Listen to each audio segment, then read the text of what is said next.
Yeah, and thank you everyone here for joining us. I'm Jane Komori. I'm a graduate student representative for the Critical Race and Ethnic Studies program here at UC Santa Cruz.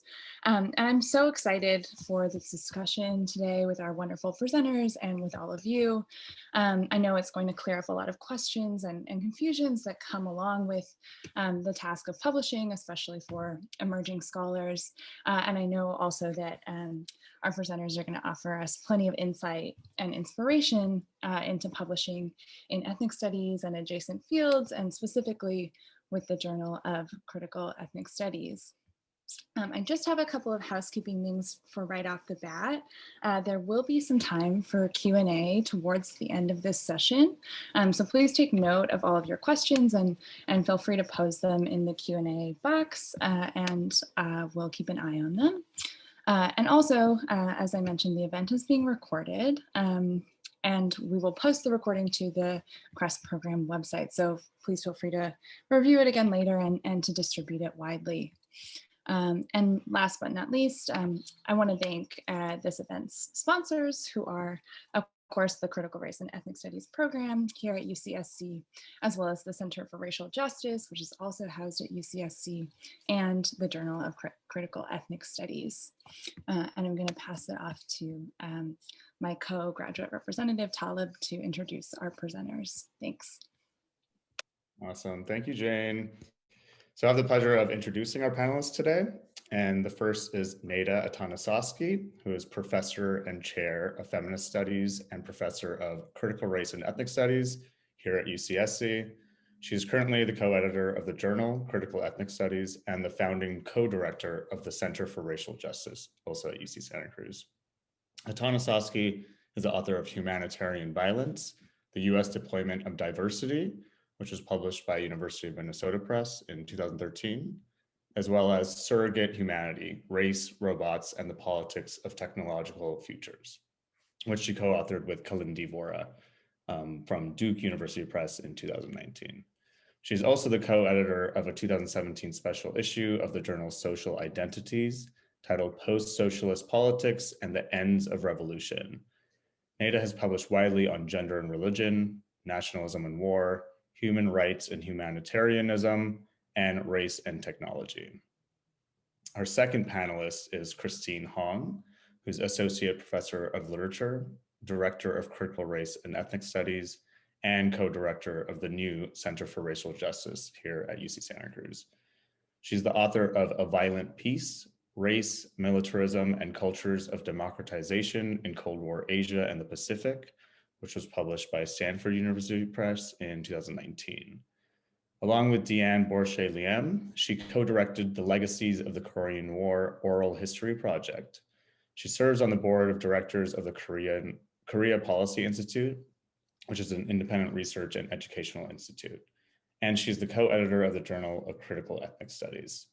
She also co-edited a 2-volume thematic issue of Critical Asian Studies on reframing North Korean human rights, a special issue of Positions, Asia Critique on the Unending Korean War, and a forum of The Abusable Past on White Terror, Red Island, a People's Archive of the Jeju April 3rd Uprising and Massacre. And our last panelist is Trung Nguyen, who is a PhD candidate in the History of Consciousness Department, also at UCSC, and managing editor of Critical Ethnic Studies Journal. His research examines the sensory afterlives of war and the rhetorical circulation of Vietnamese materials under US empire. And starting this fall in 2021, he'll be the Chancellor's Postdoctoral Fellow in Asian American Studies at University of Illinois, Urbana-Champaign. So thank you again, all 3 of our panelists, for being here. And with that, I pass it on to you.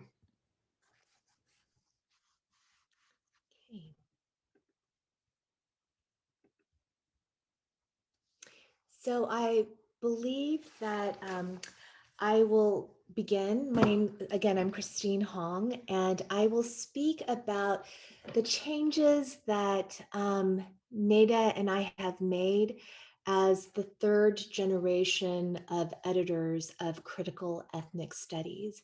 And so for those of you who are familiar with the Critical Ethnic Studies trajectory, it there was a very important conference at UC Riverside. I think it was about a decade ago. And it was from that space that the journal actually emerged. And from the outset, the journal was really committed to publishing the work of junior scholars, emergent scholars. And we very much have continued that tradition. That was something that you could see, it was evident in all generations of the journal's editorship. And when Eve Tuck and Wayne Yang passed the baton to Neda and me, we really thought about other ways that we could revamp this. And we picked up conversations that had been happening within critical ethnic studies as an association about moving the journal online. So those conversations had been active for about 2 years prior to our taking over the editorship. And what we really wanted to do was we wanted to have an online open access site that wasn't surrounded by academic paywalls. We wanted to enhance the possibility of there being conversations actually happening in the space of the journal itself. And we wanted people to be able to use the materials that make up each journal issue in their teaching, in their organizing, in their own research. So we made a number of really crucial changes to the format. And one thing that we did was we were thinking about how can we bring in, and this is always a goal of the journal, more activists? How can we bring in organizers? How can we bring in artists? And how can we continue to encourage scholars at all ranks to participate? And so we decided to do a few things. You can see this on the journal website, and I will give that in just the URL in just a moment.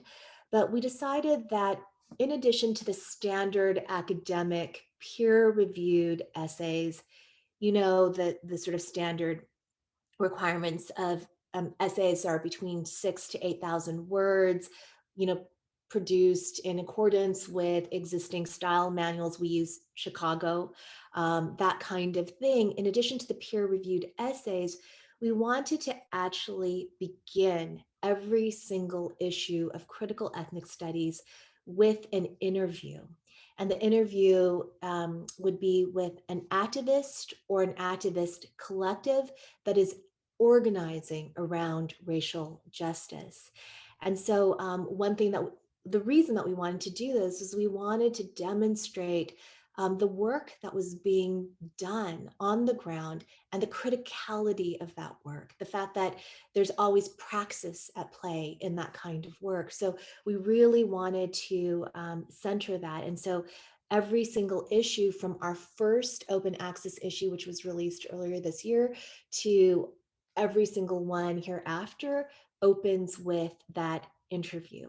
And that represents a publication opportunity. So for those of you who are thinking, okay, yeah, I can write a standard academic essay, but there are many of us have a foot in an organizing space or many organizing spaces, and then also a foot in academia. And for those of you who do have that foothold in other spaces, you might consider something like the interview.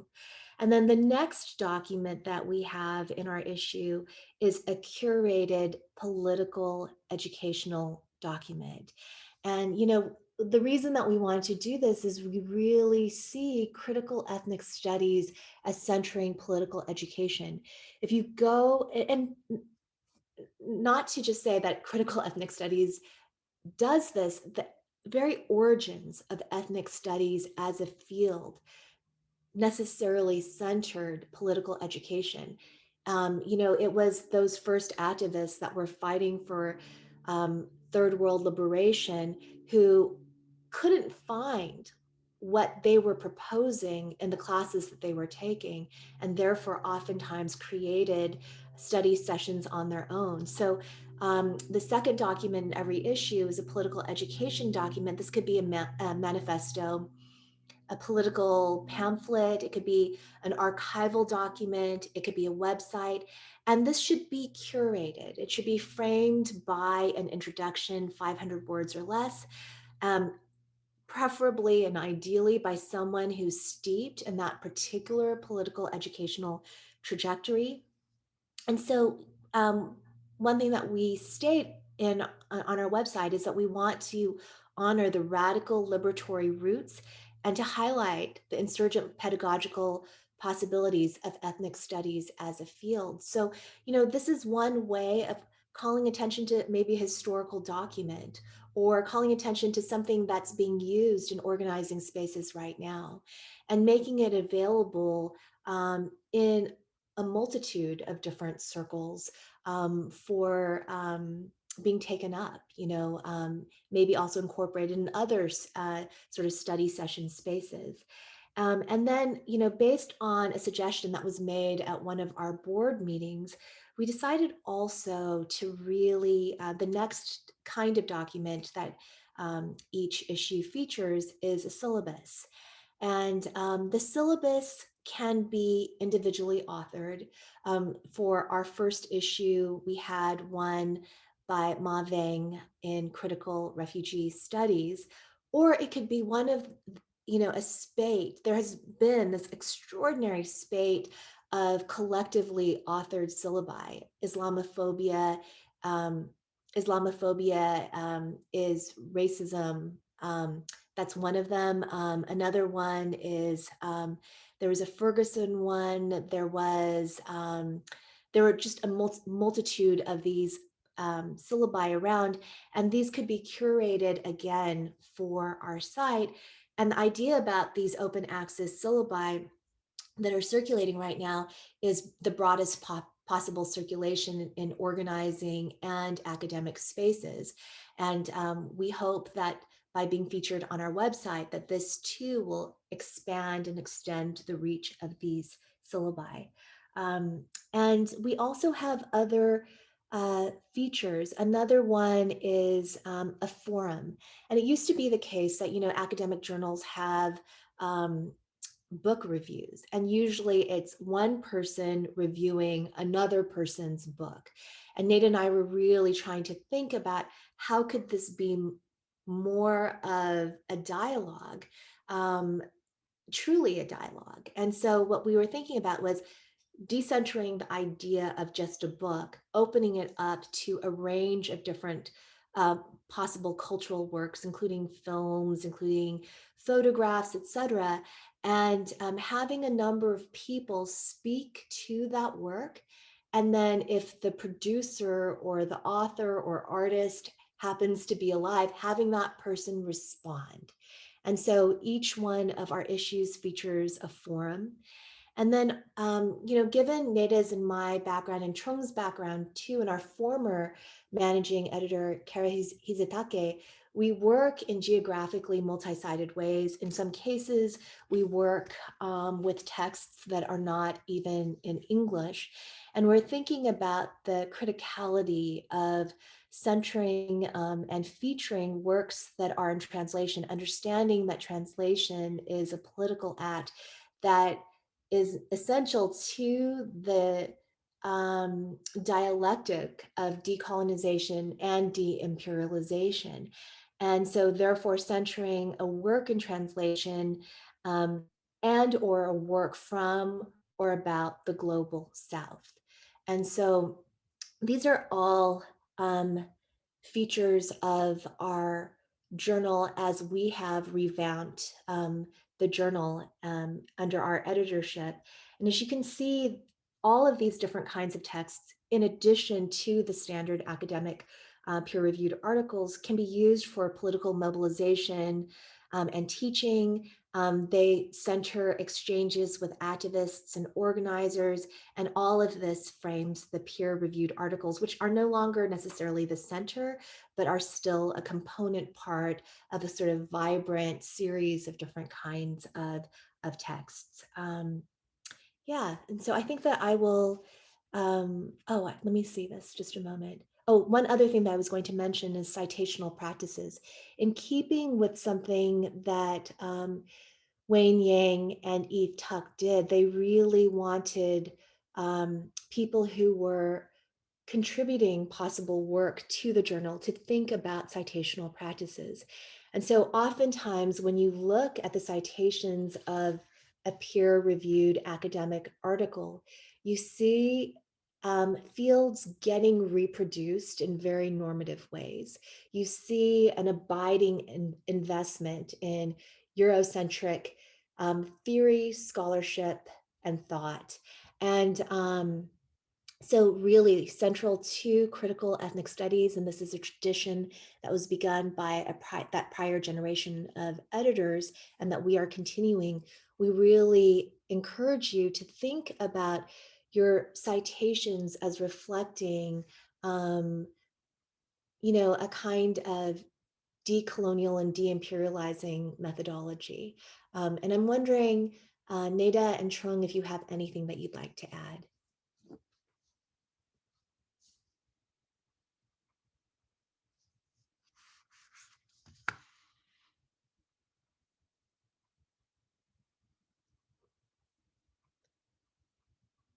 So if you have nothing to add, Trung, would you like to go ahead and speak about the process of submitting a piece?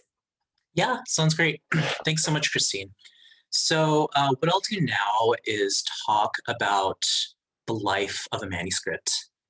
I think for a lot of us who are in graduate school, we are totally mystified from the editorial process. So what I'm hoping to do is just go over what happens once you submit, how it goes through the factory, so to speak, and what to kind of expect. While I'm going to talk about this specific to the process of the Critical Ethnic Studies Journal editorial review, this general model is something I've seen in many other peer-reviewed journals as well, with some modifications. But as I kind of go through the different pieces, Christine and Neda, if there's at any point you want to kind of jump in, just feel free to do so. So first, I'm going to share my screen.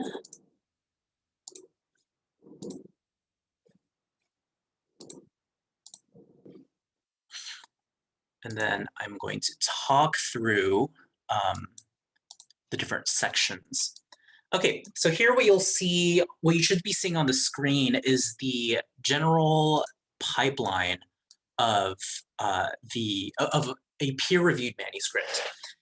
So you'll see there are 5 steps: desk review, peer review, editorial review, revisions and submission, and then copy editing and publication. I'll go into each one in more depth a bit, but underneath you can kind of see the general timeline of how long these particular stages take. These aren't guaranteed timelines, but these are like the minimum of what one could or should expect. With what I'm going to share now, this is more specific to the peer-reviewed manuscript. Christine talked about all the different amazing portions that our journal is hoping to curate and cultivate, but those things go through a slightly different process. Those things will go from desk review to editorial review because they're not considered peer-reviewed manuscripts. So we can go into depth about those things a little later, but for now, keep in mind these are specific to the peer-reviewed manuscript, the essays. So first thing is desk review. That should take about a month or 2. What a desk review is the first stage of review. For the Critical Ethnic Studies and many other journals, although this is not universal across all journals, the managing editor will be your first point of contact. They'll receive your submission, they'll take a look at it, and then make suggestions of what path it should take afterwards. At this point, the managing editor will take a look at the manuscript for fit with the journal, whether things are in publishable shape, whether it should go to peer review or not. The managing editor will make suggestions. So they'll say, for example, oh, this manuscript, I think this should go to peer review, or I think this is clearly not a good fit for the journal and should be rejected. They'll send those suggestions to the editors, which for us is Christine and Neda. And then Christine and Neda will decide from there what to do, whether to agree with those suggestions or to suggest different ways of sending the manuscript off. So for example, I could suggest a piece go to peer review, but they may take a look at it and think, oh no, this is not as good as a fit, and then we'll have a conversation about it, and we could decide, oh, ultimately it should be rejected up front. And then at that point, those rejections will be drafted and sent off. If pieces make it to peer review, you go on to the second stage, which should take about anywhere between 2 to 4 months. And it's usually on the longer end. During this part, the managing editor solicits 2 peer reviewers. And these peer reviewers are selected on the basis of how well they know the field of that particular manuscript, either in terms of content or methodology.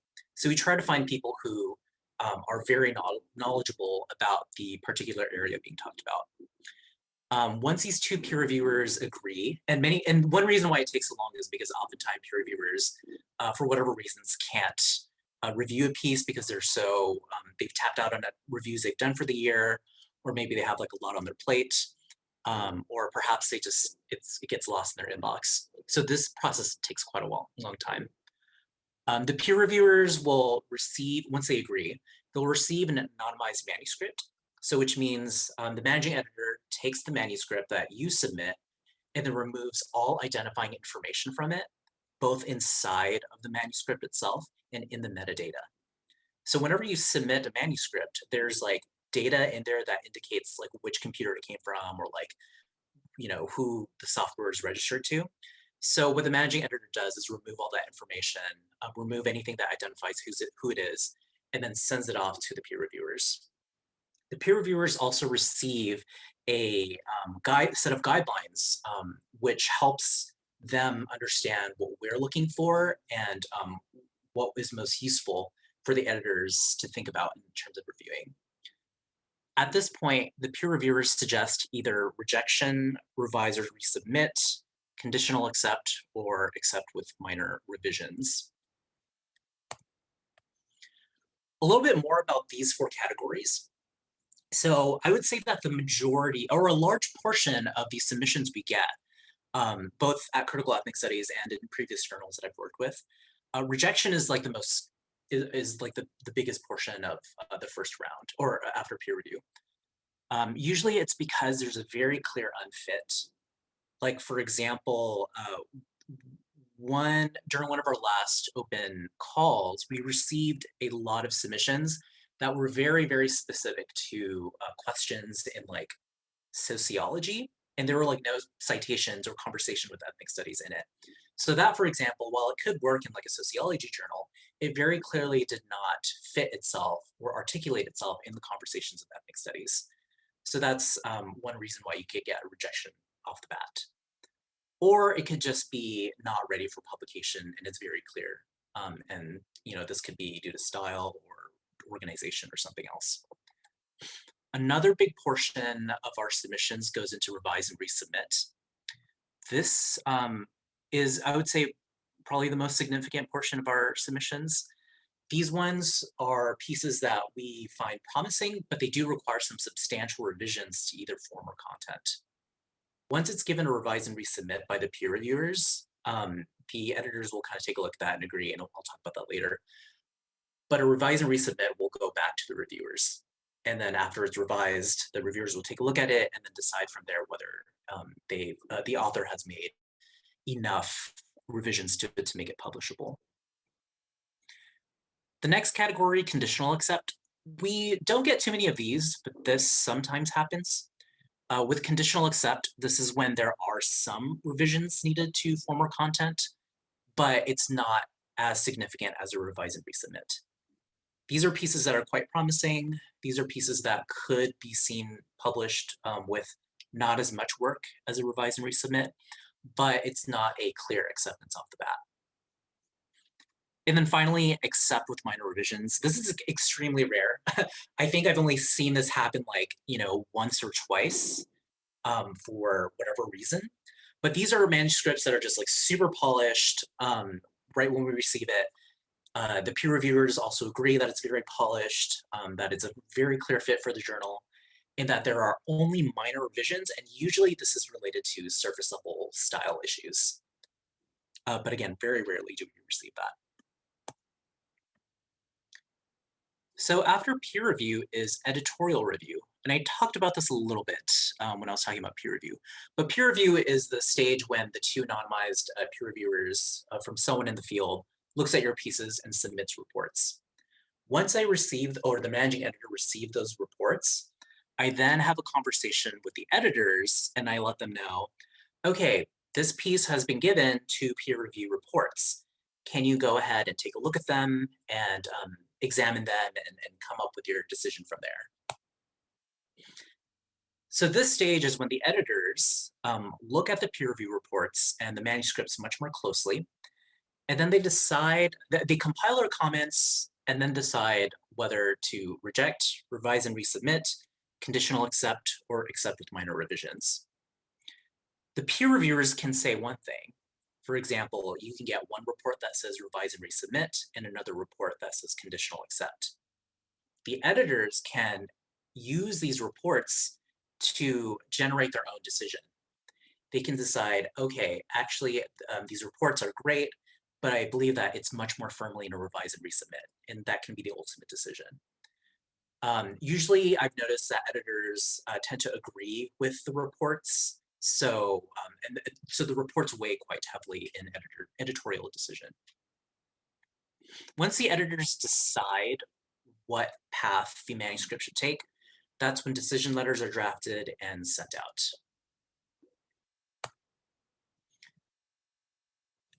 So the editorial review section should take about like 3 or so months. It can take longer. After this, we have revisions and submissions, and this can take 2-ish months. At the revision and submission stage, this is after the author receives the decision from the editors. Authors are given about 1 to 2 months to incorporate those comments, to revise their manuscripts, and to decide or not to send a revised manuscript. And these are for those who receive revise and resubmit, conditional accept, or accept with minor revisions.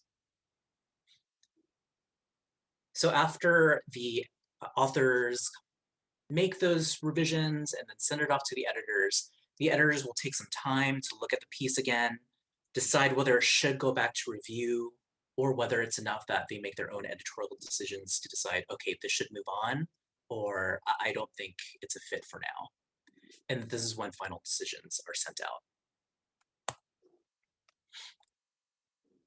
And then finally, we go to the copy editing and publication stage, and this is for those that have been accepted. At this stage, once accepted, the editors tend to compile very minor suggestions, usually surface level or citations, or just to clarify a few things. And then authors are given a little bit more time to submit their final manuscript. Once authors send their final manuscript, the managing editor sends it off to the press for copy editing. And at the copy editing stage, it's just all surface level. It's all clearing up the citations, clearing up formatting. And this takes anywhere between like 2 to 4 months, depending on the queue at the press. After the copy editing stage is finished, the author receives the proofs, they review the proofs, and then after that is done, the manuscript is released into the world. So again, here's the chart, the pipeline of a manuscript from desk review to copy editing and publication. If you can see below here, there are 3 stages when rejections can occur. At desk review, if it's a clear unfit, you could get a rejection. If not, then it goes into peer review. After peer review reports are received, it goes to the editors and they take a look at the reports and then come to a final, more or less final decision. At this point, the editors can decide, okay, this piece is not a fit either, so rejections can come at this point. If not, then the piece goes into revisions and submissions.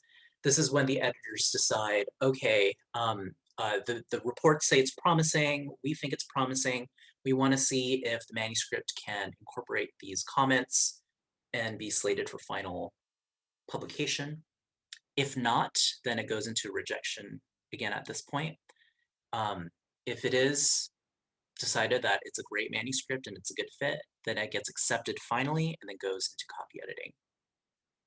So this whole process in any kind of normative year without delays or other events, which happen quite a bit, it could take around a year. It could take around, I would say, like a year minimum. But oftentimes it can take longer depending on what's going on at the press with their copy editing queues or what's going on with peer review. So that is what happens when you receive a manuscript or when you submit a manuscript. Christina, Nada, I don't know if you had any comments that you want to chime in with. People have been asking where this recording will be available, and I just wanted to echo what Jane was saying earlier. This will be available on the Critical Race and Ethnic Studies website at Santa Cruz. It will also be available on the Center for Racial Justice website under events. That's also at Santa Cruz. And I believe, Trung, that this can also be posted on our journal website. Is that correct? Yes, that is correct. This will be posted on the website. Okay, and just to let people know, the website that I was alluding to earlier, you can find that at criticalethnicstudiesjournal.org.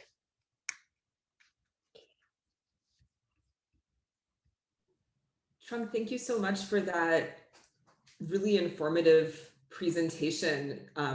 That was so useful. I wanted to add to what Trung was saying in terms of the vast majority of the decision or the peer reviews coming in as revise and resubmit. And I just wanted, for those of you who are in the audience who are publishing for the first time, just to mention that sometimes when you've put so much effort into writing an article, getting comments around revision can feel daunting, especially when you first receive the reports.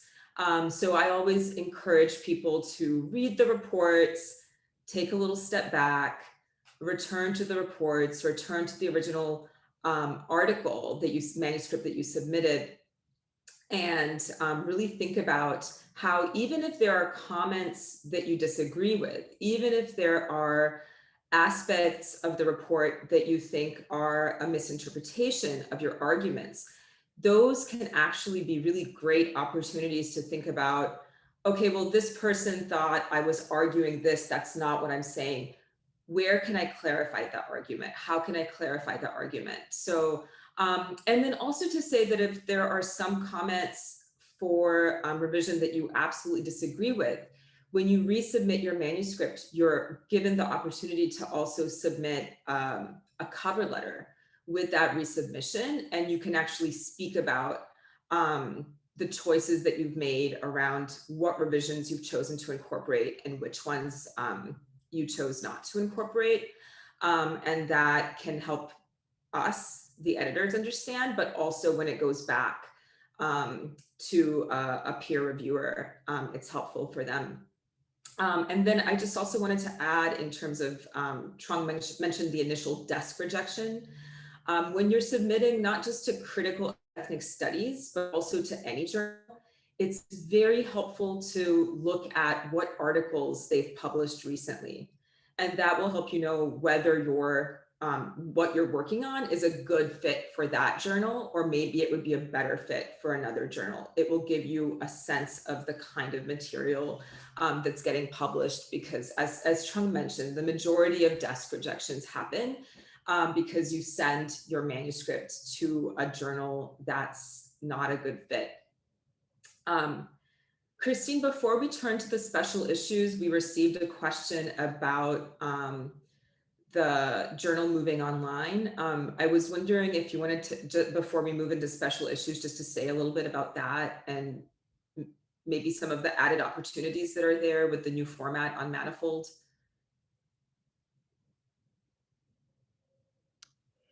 Do you mean beyond what I stated at the beginning?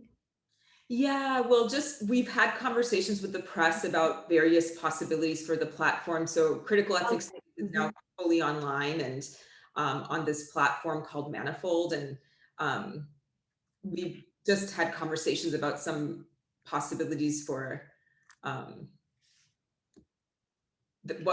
yeah. I think, so Nate, are you thinking about like the possibility of there can be commentary and stuff like that along those lines?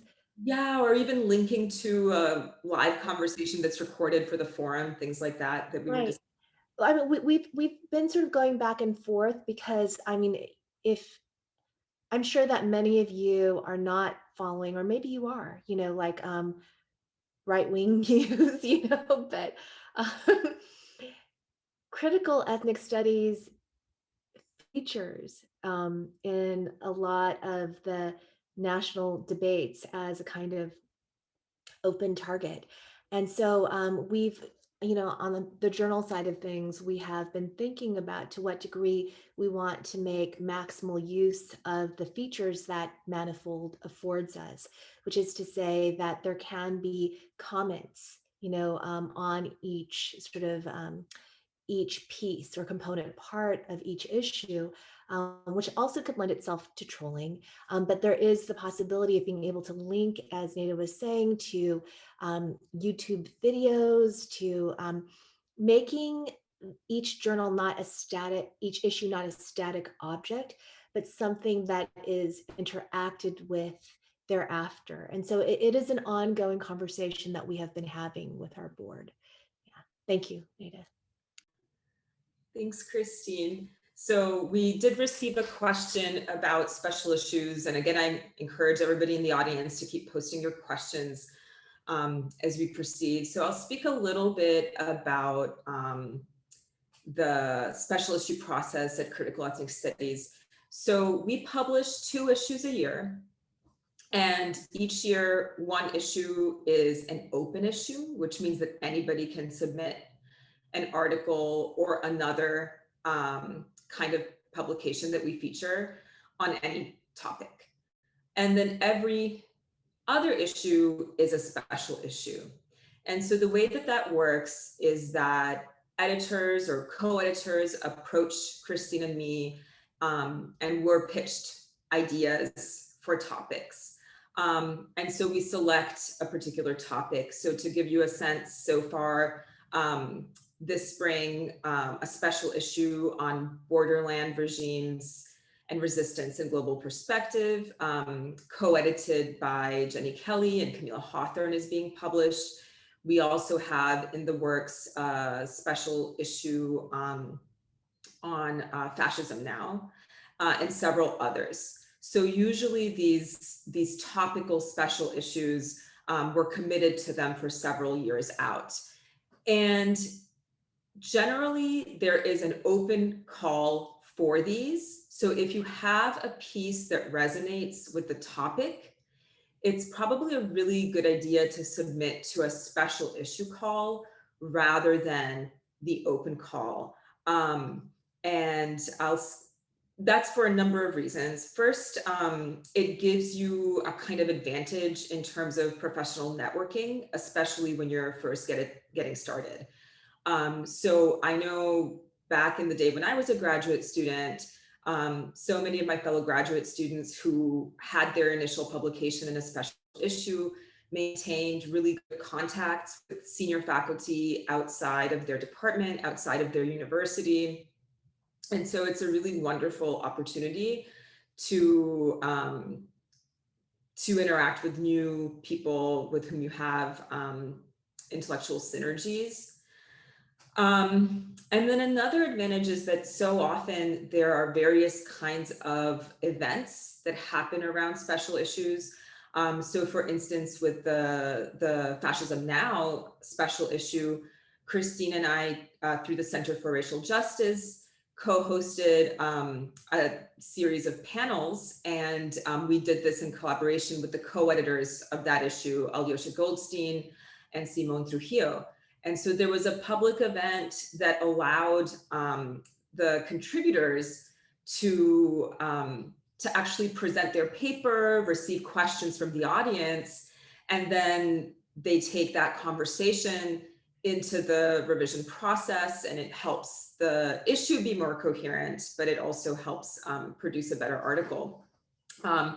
Jenny Kelly and Camilla Hawthorne, who did the Borderlands issue, held workshops, and they're now hosting a launch. If you're interested to see what kind of work is featured in a special issue, I believe that launch will be taking place May 7th. And maybe Trung, you have the information for it that we can post here. I will say that the process for being included in a special issue, as well as the editorial process, is a little bit different. So your initial submission doesn't come to Trung and me and Christine first. It will go directly to the special issue editors. And so they are the people who decide whether they're going to send your article on, or whether it's not the most appropriate piece for what they have in mind. Then it undergoes the double-blind review process, which is on a similar timeline as the one that Trung described. And then it returns to the special issue editors. They also, at that stage, give you comments on your manuscript. So you're at that stage working with the special issue editors to incorporate the comments from the blind reviews. And so at that stage, I will say this though, before I go on, that once the special issue editors have decided to send your article on for review, at Critical Ethnic Studies, it generally means that your piece will eventually be published. And they will work with you to get it into shape. And so then once the special issue editors say, okay, great, this is good to go, then it comes to me and Christine. And we read the introduction to the special issue, and we also read all of the contributions. And then we give our comments. So that is an additional round of editorial comments that you don't have with an open issue. So in other words, with an open issue, you have our comments and the two blind reviewers' comments. Here you get six sets of comments.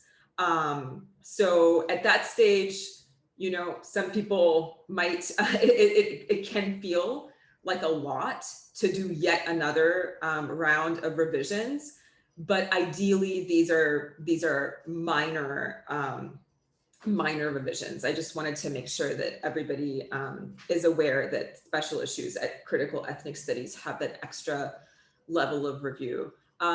Christine and Trung, is there anything that you wanted to add about the special issue? You know, I think I would just add a couple of things. I do recall being a graduate student, and with regard to journals as well as national conferences, submitting an abstract, you know, like one among many. But the special issue, as well as, you know, at national conferences, sort of special thematic fora, you know, like you can think of those as sort of specialized conversations that are happening. And as Nada was saying, when you do enter through that kind of already sort of set structure, sort of built-in conversational structure, you know, your chances of success are not always much higher, but considerably higher. And I also wanted to say that one thing that Nada, Trung, and I were assiduously working on this past year, but we struggled to get off the ground, was being able to do something called an urgent issue. And so now that we are online and open access, we wanted to know if we could expedite the process even more so than special issues are somewhat more expedited than through the regular submission process. And these urgent issues would be organized around areas of topical concern. And this is an ongoing conversation that we're having with the press, and that has everything to do with their capacity. So we're continuing to work with University of Minnesota, even though we have entirely transitioned online. Trung, is there anything that you wanted to add? I just wanted to add, or I just wanted to bring up this one question we got in the Q&A, which could make sense to answer now in relation to special issues and open issues, because I think for many of us graduate students, especially, when we see all these calls, we think, oh, my work can fit into the special issue and also the open issue. Should I submit my manuscript to both things? I believe that you should only submit your one manuscript to one call. Nada, can you say more about that? That's right. So with book manuscripts, when you're down the line, when you're submitting your book manuscript, you can submit to multiple presses, because generally people are very concerned about tenure timelines, things like that. But for journals, the practice of pretty much every peer-reviewed journal I know is that you can only put your manuscript up for consideration at one journal at a time. It's a good idea to inquire about timeline if you are considering submitting to, say, a very sort of well-known, recognized journal, because it's not uncommon for the timeline to span years. So if time crunch is a consideration for you, inquire. That's absolutely right. If you're graduating, if you want to have a publication on your CV before you go on the market, knowing the timeline of various journals is really crucial. Yeah, and I just want to underscore that. I worked at GLQ in the past, and the timeline is definitely multiple years. So just be prepared for that.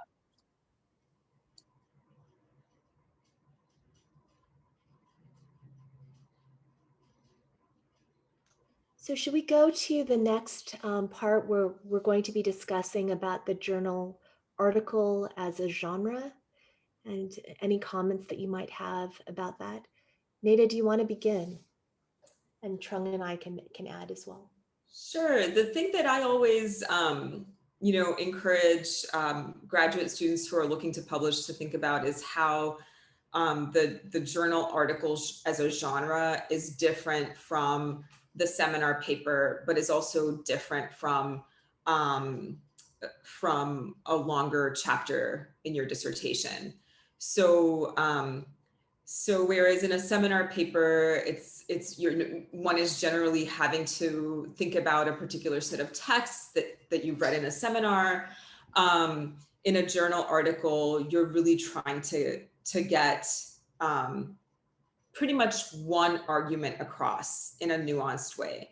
And I think that the amount of I guess I can say literature review that you would do, it would look quite different than it does in a seminar paper where you're trying to address the assigned readings. And then by contrast, a dissertation chapter can be long. And often dissertation chapters can be meandering and can make multiple arguments. So with a journal article, I think it's important to think about sort of what is the takeaway that you want your readers to have, and to make it in the space of, about 8,000 words for most journals, which is shorter than most book chapters or most dissertation chapters. So if you read people's books and they've published parts of them earlier as a journal article, you'll often notice that the book chapter actually expands the scope of what was in that article. Christine and Trung.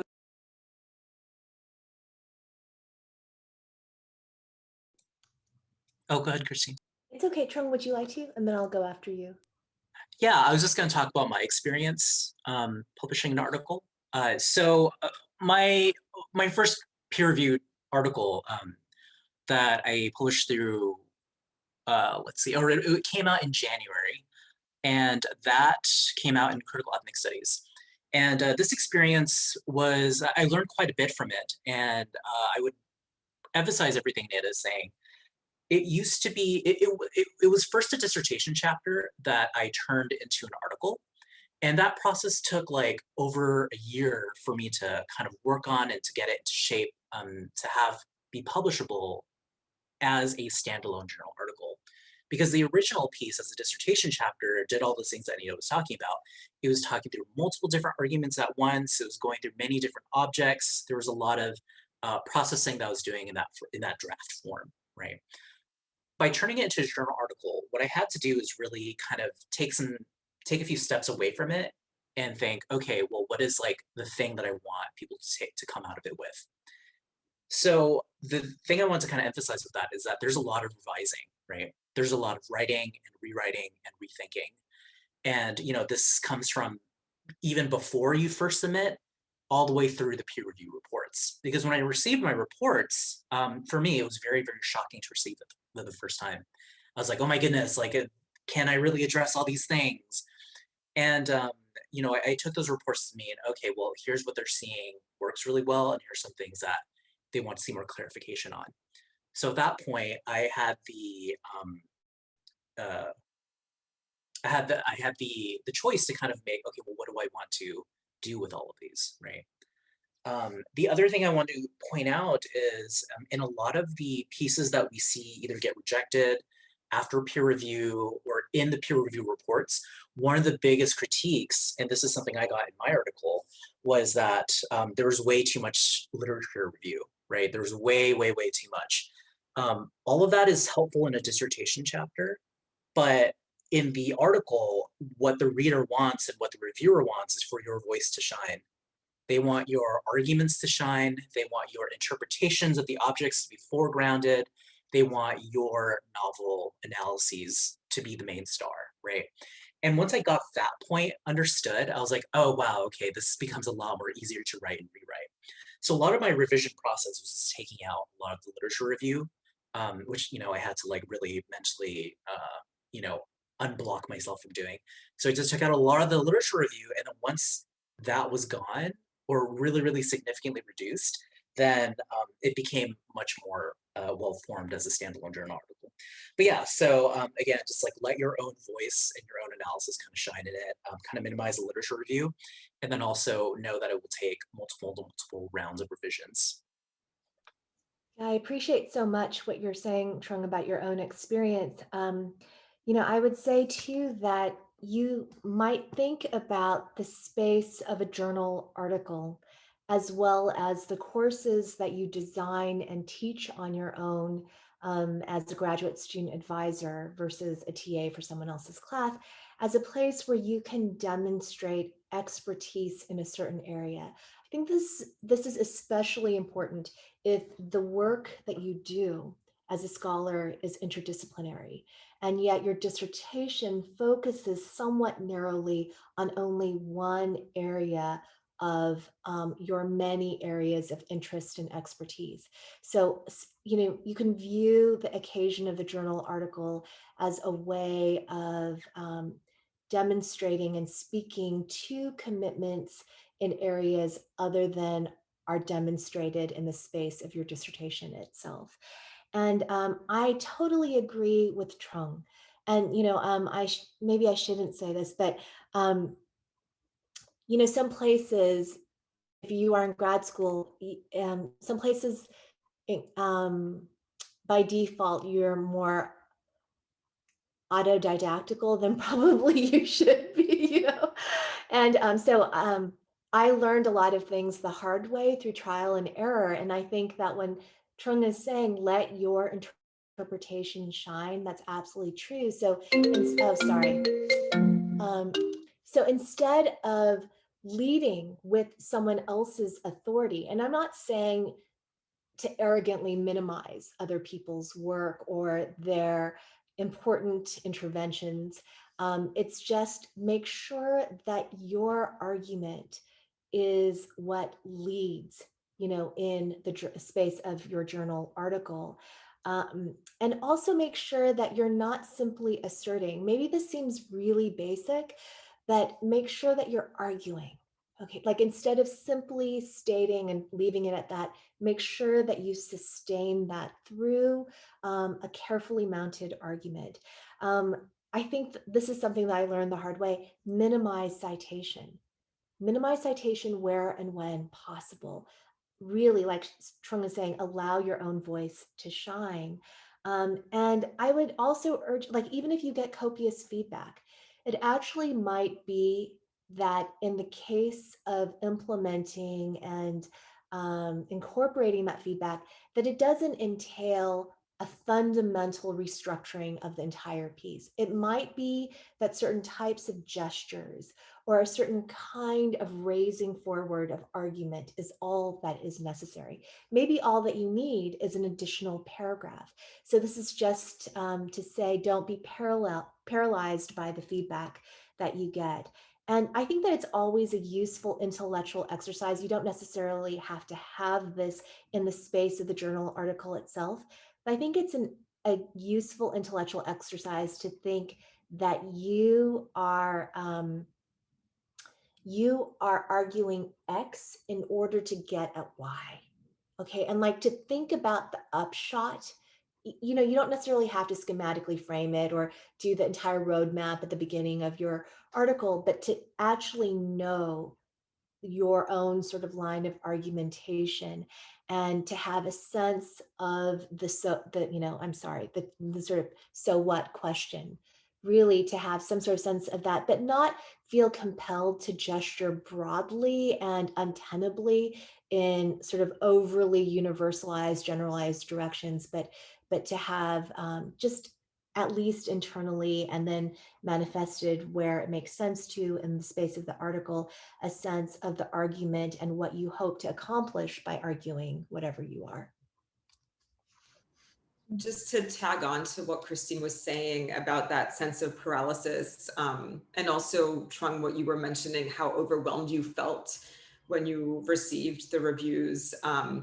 I definitely remember that feeling of receiving the first set of, you know, peer review on an article that I had submitted, and it is definitely not an experience you've ever had in grad school until that point.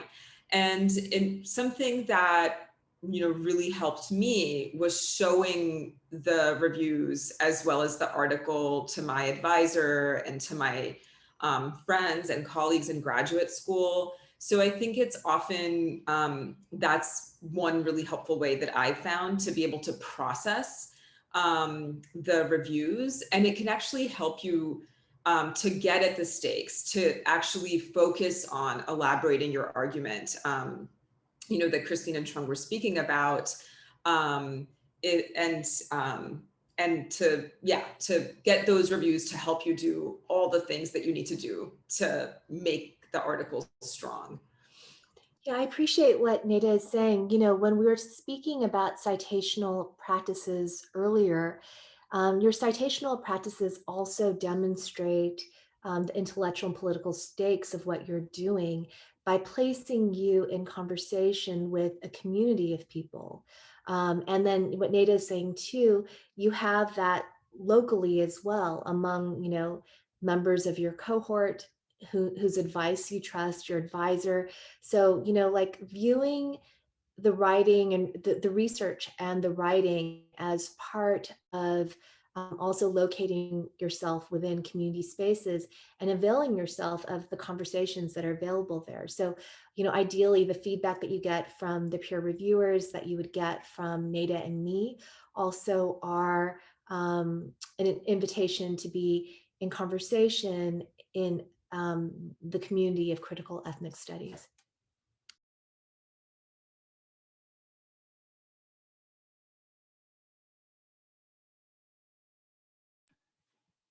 So I think unless there's more to add on this point, that concludes the sort of presentation portion of this session, and we can open up for Q&A. So anyone in the audience, if you have any sort of question at all relating to the presentation, to the journal, to publication more generally, please feel free to pose them in the Q&A box.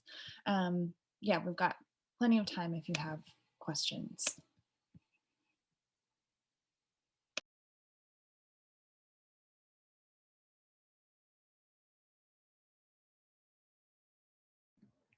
I actually had a question. Can I start? This was actually in regards to the kind of more non-traditional forms, right, that critical ethnic studies publishes, like the syllabi and political education docs. I was just, I guess I'm wondering, are those particular to people who have already kind of done the work? Like, would I have had to teach a class, you know, on the topic, or maybe just been organizing in a certain field? Or is it something that I can kind of build up on my own and kind of submit to the journal? I mean, it could be related to your research. You know, I know that Taleb, you've been thinking, what is that piece again? The Letters to Uncle Sam. What's the title of it again? Yeah, Letters to Uncle Sam is by Munto, the Right. publisher. So you know that those also exist in translation. I mean, that might make for a really interesting document, but it could be something that was produced many decades ago, yet you want to curate it and to raise to view its significance as a political educational document. So it could be something like that. It could be something that you find archivally. It could be reflective of organizing that you're doing right now, or it could be, you know, it could be any range of things. It could be a website that you want to call attention to. Like maybe it's something like, you know, the Jericho initiative that has to do with political prisoners, you know, in the United States. And, you know, for some reason in someone's research, you know, who's interested in this, they decide to curate that website to demonstrate the work that's happening. So, you know, I mean, it could be related directly to your research. It could be related directly to your organizing. I think that that makes most sense, but I can also foresee that there might be instances in which that connection is less overt or direct. Other questions that people might have, feel free to pose them.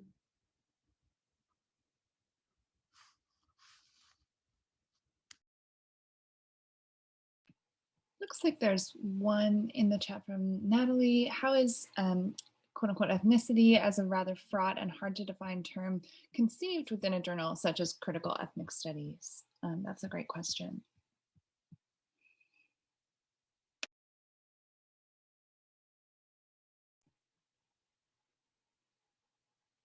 Trung, do you have any insight in your role as managing editor?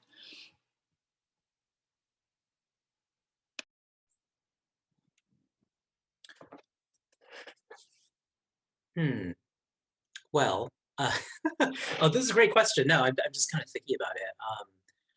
Like, I guess we kind of think about it is a hard term, but we also think about ethnicity in the larger genealogy of critical ethnic studies as a way that structures of violence gets um, uh, congealed in social space, right? It's something that we understand as a way that bodies get exposed to state violence in premature ways. Thinking of Ruth Gilmore Wilson's work, right?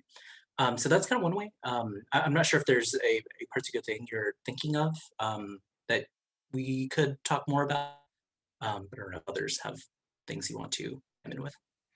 Natalie, I wasn't sure if you were thinking about a more sort of social scientific definition and what kind of definitions critical ethnic studies mobilizes, but I think that, you know, it's not to draw too stark of a distinction from ethnic studies as a field.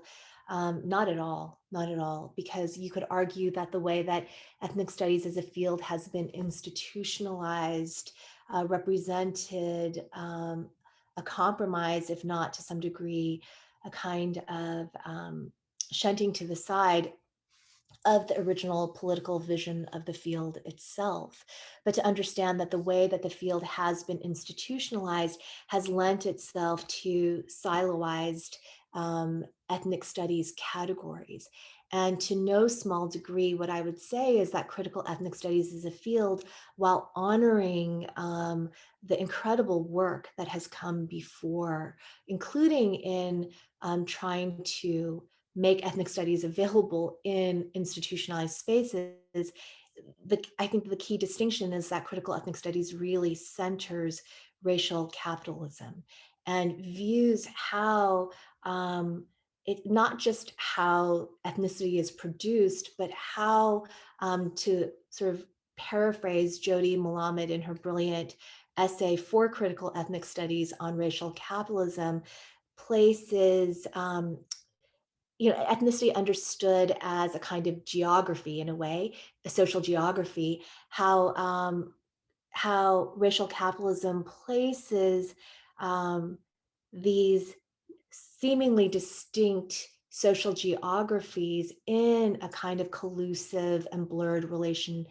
with each other, and to understand that that's the way that racial capitalism operates. So I guess I would add that, but then I would also state that it's not as though the work of critical ethnic studies is to reintroduce a kind of hard and fast orthodoxy of any kind, but really to open up questions. And, at a point when we are 50 years past the inception of ethnic studies as a field, we can reflect back upon the institutionalizing trajectories and to think about what a critical approach might and perhaps should entail. Not should, but ideally would entail.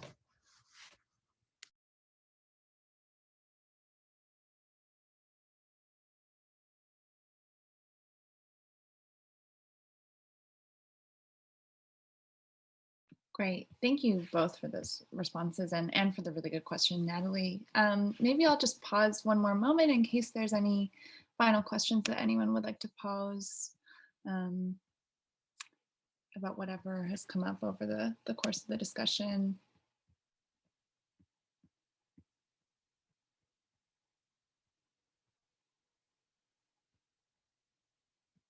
I just want to circle back to something that Nada was saying, which is that although everyone is exhausted and totally zoomed out, I do think that if you end up being a part of a special issue, Nada and not Trung, who's off to other, other places, different horizons. But our future managing editor, Nada, our future managing editor, and me, we stand ready to be able to think about ways of amplifying the special issues work and intervention. And that can be through something like what Nada was saying, a webinar or an event that can be nationwide and be, sort of virtually organized. So just things to think about. And, like if you do have questions, as Trung said, Trung is the first line of communications as managing editor. Please feel free to email. It's justice@criticalethnicstudies.org. Is that correct, Trung? That's yes. So you can email the managing editor at that address.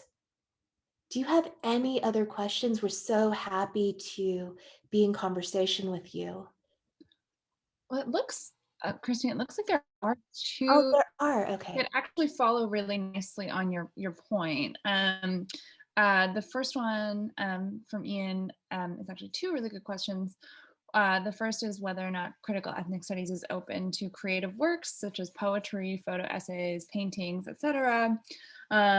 And the second is about works of translation from non-English into English, what kinds of texts specifically are of interest to the journal.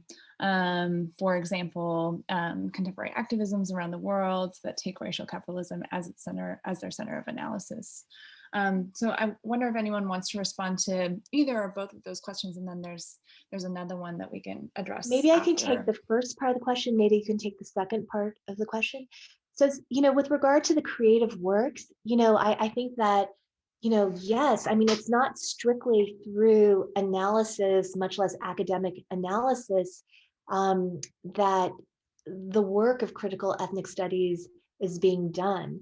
And, poetry, photo essays, paintings, we can see those easily at the center of the forum.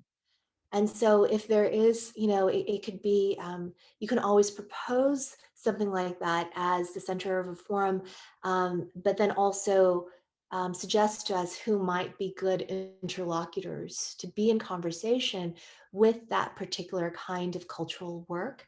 And then ideally, whoever is the producer, the cultural worker, will be in conversation with the people who have responded to that piece. And I can also see a photo essay, I could see a painting, I could see poetry also being political education, and so you could curate something like that, and so I think that there are possibilities. There may be others that I'm not thinking of, but those are two ways of being able to submit those kinds of media other than the standard sort of essay to the journal. And I'll just add one thing. We have had actually original artwork that's, currently going to be on the cover of the next special issues. That's right, isn't it, Christy? Yeah. So if you have, artwork that you think would work well on one of our covers, please definitely also send it our way.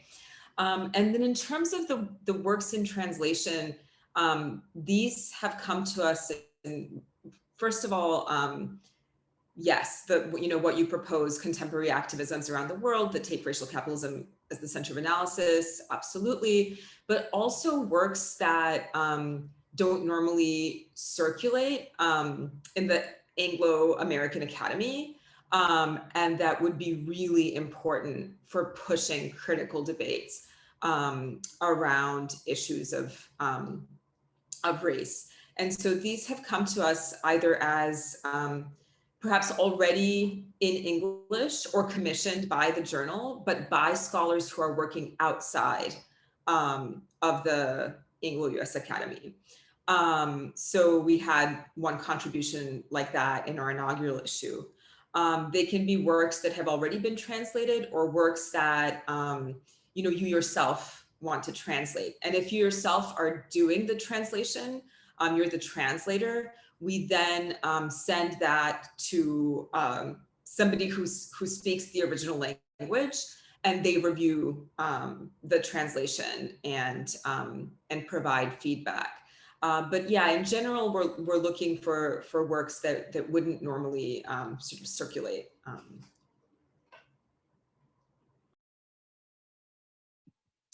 Wonderful. And it looks like there's actually a series of good questions now. The next one is about the possibility of proposing a special issue or topics for a special issue in the future. And if you could talk more about that. Trung, how far out are we currently with the special issues? How many have we accepted down the line? So we have accepted, so we have one coming out on fascisms, that's coming out soon. Afterwards, we have one about the Trans-Pacific, I believe. That one's coming out soon, or soon-ish as well. And then we have our open issue, and then we have one more coming out after that. So I guess that's 3 special issues to come. So given that we do one special, in a typical year, we'll do, and this is not a typical year or typical time, but in a typical year, we'll do one special issue and one open issue. We basically have this year, next year, and the following year already planned. So up until 2023. And I'll just add that if you're a graduate student, probably it's not the best idea to take on this kind of a massive editorial undertaking at this stage, for many reasons, one of which is it's very time consuming, and then working with authors is like herding cats. But also it's just generally useful to have more kind of individual publication experience before undertaking this kind of editorial work. So I did want to add that as well. I think that Nate is absolutely right. And it also might not materialize in the same way as research as one of your own published articles would. So it's an enormous amount of labor that doesn't necessarily accrue the kind of research legibility that you might be looking for at an early stage of your career.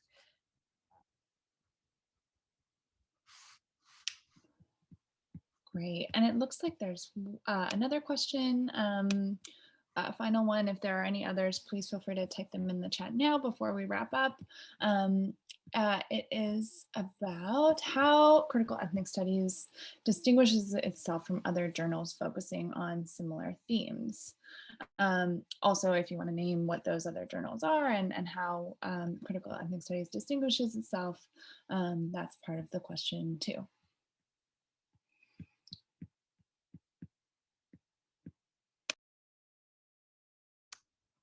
Yeah, Linda, we would really welcome hearing what other journals you see as similar to critical ethnic studies.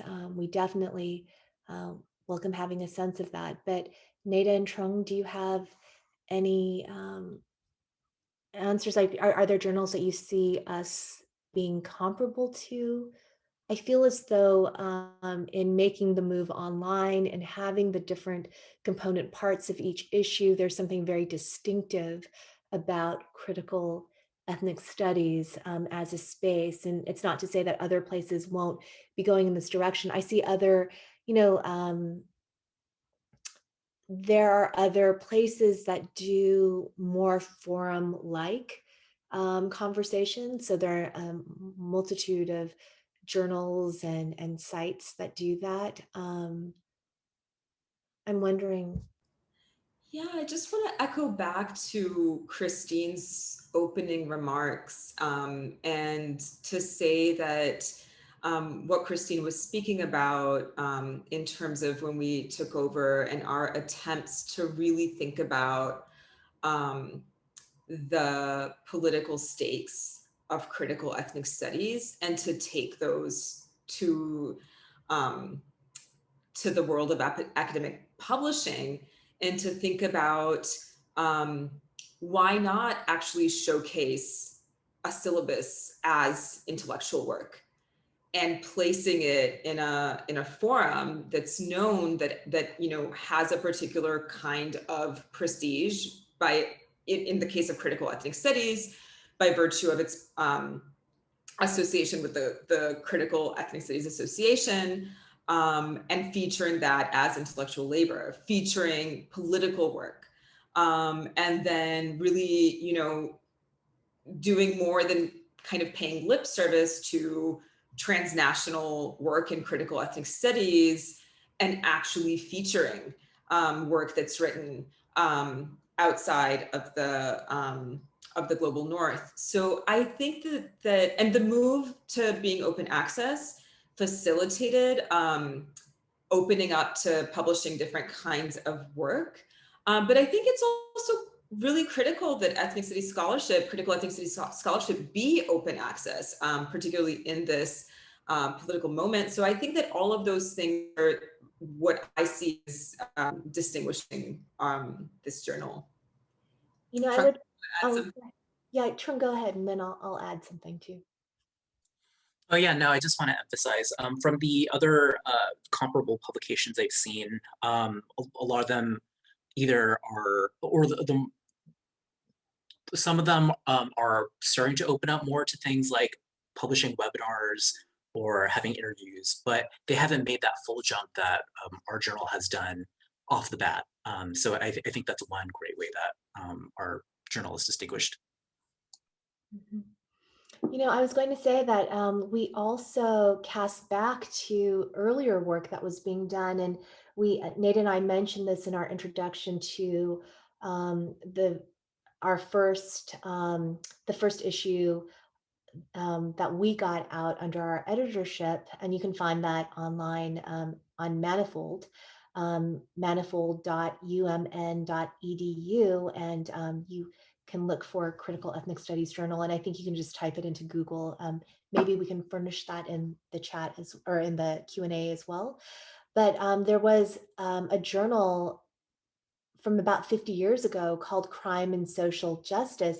And it was the Journal of Radical Criminologists. And these were radical criminologists were not, you know, the people who are on police. It's not like police procedural shows where, you know, you're trying to figure out the kind of pathology of someone who committed a crime, but radical criminologists instead looked at the crimes of capitalism and the crimes, you know, of course, then of US imperialism on the global stage.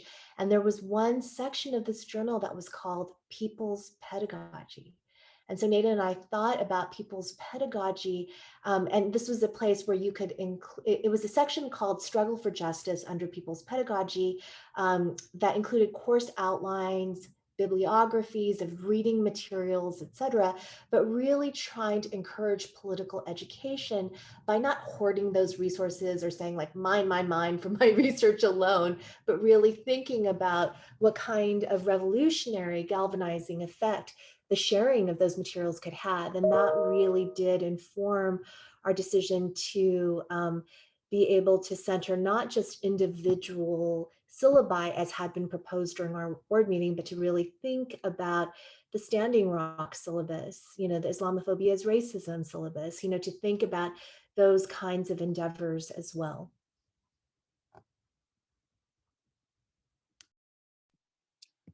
Wonderful. I don't see any other questions coming up in the Q&A. So unless any do come up now, I think that this is a good place to wrap up. And so I want to thank Nada, Christine, and Trung again for sharing all of your knowledge.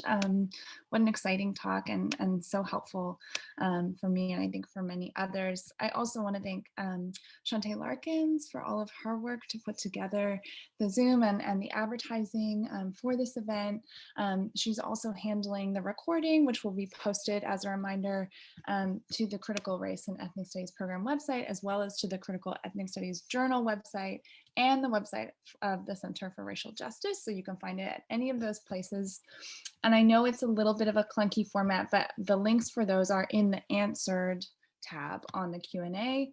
There's also other useful links there to where you can access the current issue of Critical Ethnic Studies and also the email for the managing editor, Trung, in case you have follow-up questions. And I think I'll leave off there. Thank you so much again, everyone, for a wonderful session, and more soon.